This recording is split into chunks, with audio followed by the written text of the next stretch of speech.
ओम नमो भगवते वासुदेवाय. ओम महालक्ष्मी नमः. भगवान विष्णूंच्या माता लक्ष्मीच्या कृपेने तुमच्या सर्व इच्छा मनोकामना पूर्ण हो. नमस्कार मंडळी. तर आज आहे अधिक मासाचा 10वा दिवस आणि आज आपण बघणार आहोत श्री अधिक मास महात्म्य अध्याय 10वा.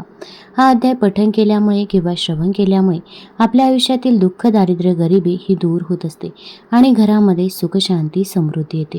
त्यामुळे व्हिडिओ स्किप न करता शेवटपर्यंत जरूर बघा. चॅनलवरती नवीन असाल तर चॅनल लाईक करा आणि सबस्क्राईब देखील करा.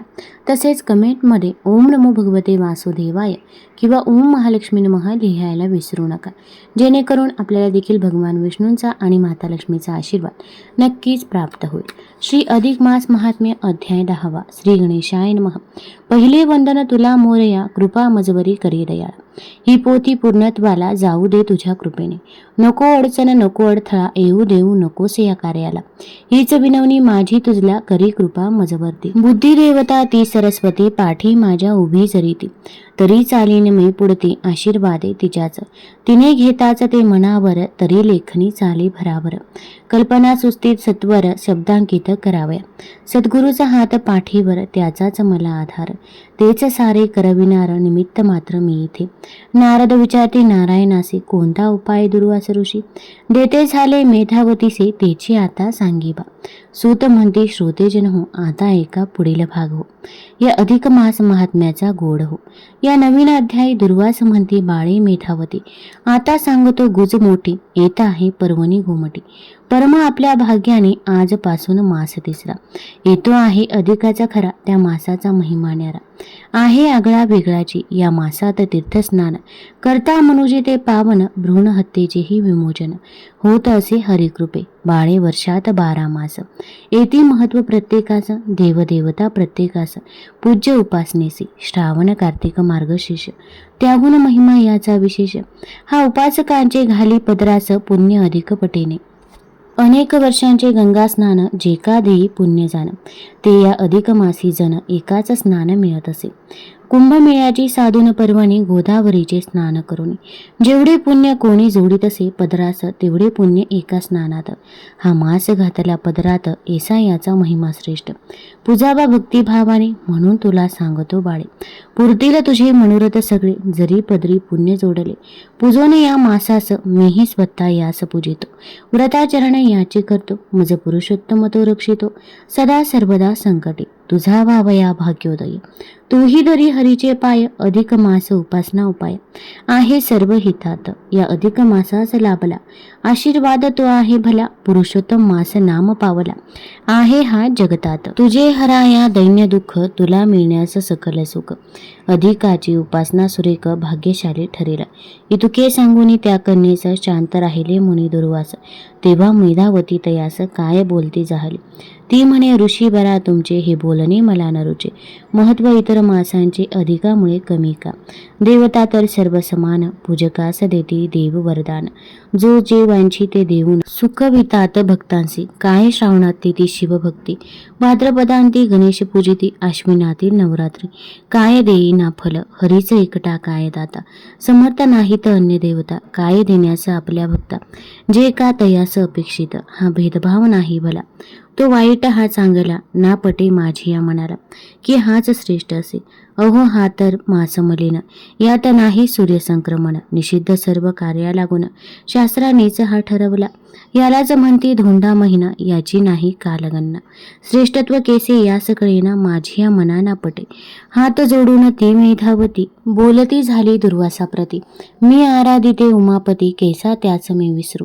हरी पूजीला हरास सोडून, तरी का मला मिळेल पुण्य.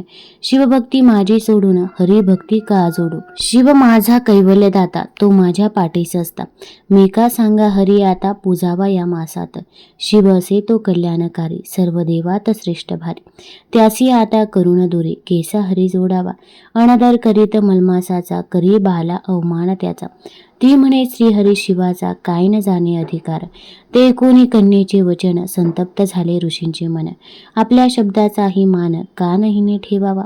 लोक आपल्या शब्दाचा मानिते, आपली आज्ञा वंद्य मानिते. इथे मात्र ही मेधावती आपल्या वचनास मानिना. या गोष्टीचा राग ऋषींना आला परी ते आवर्ती म्हणा, कारण ही तर मित्रकन्या वेळ नाही शिक्षेची. अज्ञानी तिज समजून बालमती नाही ज्ञान. प्रमाद घडे तिच्या हातून अधिक मास हिनवणी. दुर्वास करती विचार मनात ज्ञानी न जाणती याचे महत्व. ही तर बालिका मूढ दुःखित अधिक दुखविणे ना बरे ऐसा विचार मनी करून. त्यांनी आपल्या रागाचा आवरून तिला न शापिता शब्दान एका समज कशी दिली. ते म्हणती बाळे मेधावती तुला केसी झाली दुर्बुद्धी. तू अवमानीला कमलापती उचित नव्हे हे बाळे. भेद नाही हरिहरात ते तू का शिकवावे मजप्रत. ज्येष्ठाच्या शब्दास मान देतात हेही तुला ना कळे. तू मित्राची कन्या म्हणून तुला न दिला शाप अजून. परी हे नाही उचित वर्तन परिणाम याचा भोगशील. हितोपदेश मी तुला केला तू मम शब्द अभेरीला. आता पुढील परिणामाला लागेल सामोरे जावया. तुच्छ मानिले अधिक मासाला त्याचा मान नाही राखिला. अविश्वास तू प्रकट केला या अनुचित वर्तने. असो आता जे होणारे विधी लिखित नाही टळणार. कोण काय त्यास करणार दैवाधीन आपण गे. दैव देते कर्म नेते आपले कर्म आपल्यास नडते. प्रारब्धाचे फासे उलटे पडतात अशा प्रकारे. आता माझ्या मनास शांती मिळावी म्हणून नारायण श्रमाप्रती जातो निघून सवरगती हेच वाटे उचित गे. करीत तुझला सावधान इतकेच सांगतो आता जाण. पुढील जन्मी तुझ लागून दुःख लागेल भोगावे. ऐसे सांगून तिज प्रती दुर्वास निघून सत्वरगती. गेले कन्या मेधावती झाली दुःखित मनोमनी. अपराधाची जाणीव मनाला जेव्हा झाली मेधावतीला ती म्हणे क्षमा याचना गेली मागयाची राहून. आता पुढे संकटातून कोण तारील धाव घेऊन. ऐसा मनी विचार करून आठवती झाली शिवचरण. ब्रहण नारद पुराणीचा दुर्वास वचन अनादराचा. अध्याय अधिक मास महात्म्याचा पूर्ण इथे झालासे. अरुण विनवणी करी खास स्वीकारा प्राकृत रचनेस. 10वा अध्याय हरिचरणास प्रेम भावे समर्पितो. आता या अध्यायाचा मराठी भावार्थ काय आहे तर ते आता आपण बघूया. तत्पूर्वी एक विनंती आहे, चॅनलवरती नवीन असाल तर चॅनल लाईक करा आणि सबस्क्राईब देखील करा, जेणेकरून तुम्हाला पुढील अध्याय देखील ऐकायला मिळतील. आणि कमेंटमध्ये ओम नमो भगवते वासुदेवाय लिहायला विसरू नका. श्री अधिक मास महात्म्य अध्याय 10वा. मेधावतीकडून अधिकाचा अनादर.